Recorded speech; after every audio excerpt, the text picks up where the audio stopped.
Merhaba, sonunda beklediğim telefonum geldi. No.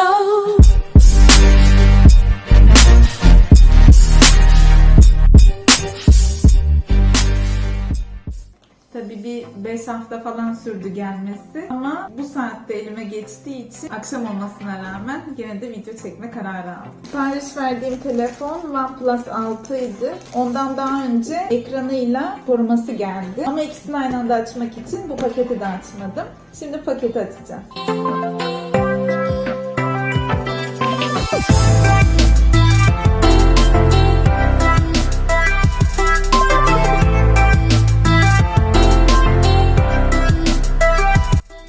Evet, bu Çince geçiyorum. OnePlus 6, bu da OnePlus'ın amblemi. Bu telefon 2018 Mayıs'ta çıkmıştı. Ve ben bu telefondan haberdar değildim ta ki Tolga alana kadar. Aynı telefon kendisinde de var. Şu an çektiğimiz telefon hatta. Kamerası gerçekten çok iyi. Ön ve arka kamerası ikisi de gerçekten iyi. Arkası 24, önü 16 olması lazım megapiksel. Bir de bunun bir üst modeli var. 6T. 6T'yi seçmememin nedeni 556 euro olmasıydı. Bu normalde yaklaşık 500 euroluk bir telefon. Ama Black Friday indirimi nedeniyle 346 euroya düşmüştü. Bu fiyata, bu performansa böyle bir telefon alamazdım. O yüzden 5 TL'de arasında çok bir fark olmadığı için bu telefonu almayı tercih ettim. Şimdi biraz daha detaylı inceleyelim. Allah!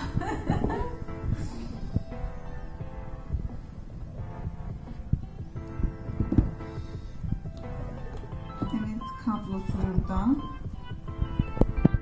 Kırmızı.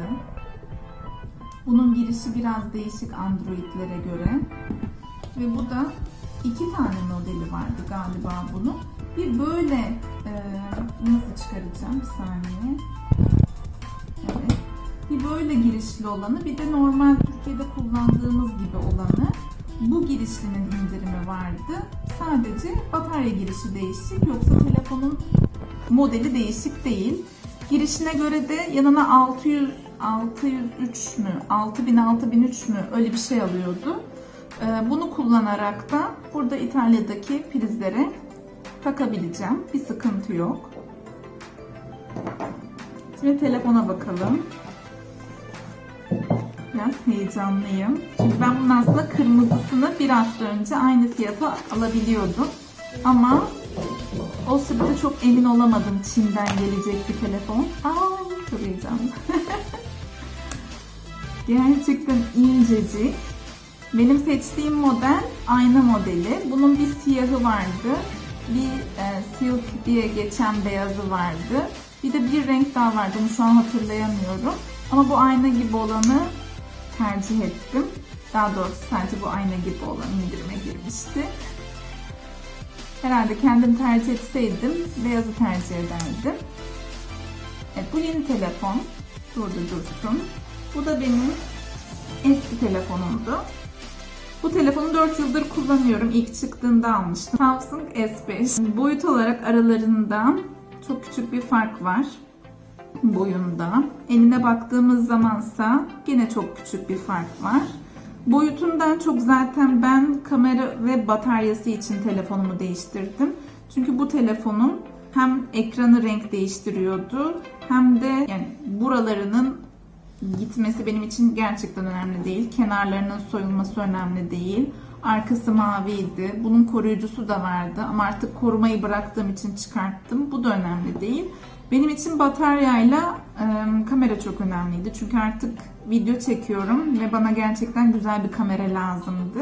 Aynı zamanda da bu telefonu %100 şarjla çıktığım halde bile 1 saate kapanıyordu. Ama bu şimdi öyle olmayacak. Beni 1,5 gün idare edecek diye umuyorum. Daha doğrusu izlediğim videolardan, karşılaştırmalardan da öyle olacağını biliyorum.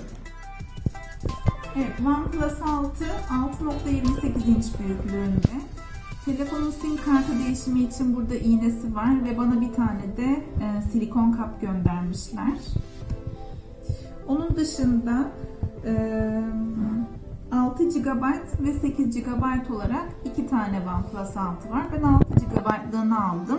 Çünkü eski telefonum zaten 2 GB RAM'e sahipti. 6 GB'ın benim işime yarayacağını düşünüyorum.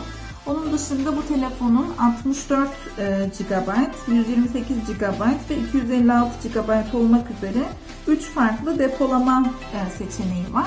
Bu telefon 6 GB RAM'li ve 64 GB depolama hafızasına sahip bir telefon. Cihazın arka kısmında gördüğünüz gibi 2 tane kamera var. Biri 16 megapiksellik, biri 20 megapiksel çözünürlüğünde. 2 tane kamera destek verecek bana. Şimdi bir de sipariş verdiğim kaplara bakalım. Aslında ben kap sipariş verdiğimi sanıyordum ama aslında cam ekrana yapıştırmak için sticker gibi bir şey sipariş vermişim. Tabi sipariş verirken çok anlaşılmıyor. Ben onu bu silikon kap gibi mor bir kap sanmıştım. Ama bana böyle parlak mor bir sticker geldi. Bunu yapıştırırsam eğer telefonun arka kısmındaki camın çizilmesini önleyeceğim. Ama onun yerine kap kullanmayı tercih ediyorum. Bakalım.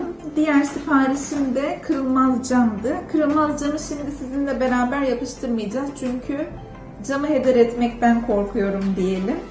Bir kere de yapıştırmamız gerekiyor. Bir sıkıntı olmaması lazım. Ama bunun üzerinde bir tane koruyucu jelatin gibi bir şey var şu an. Şu an bununla telefonu açalım.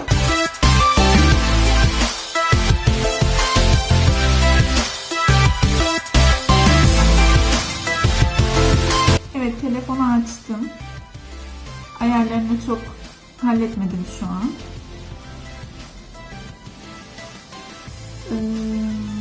Fotoğrafı göstermek istiyorum. Mesela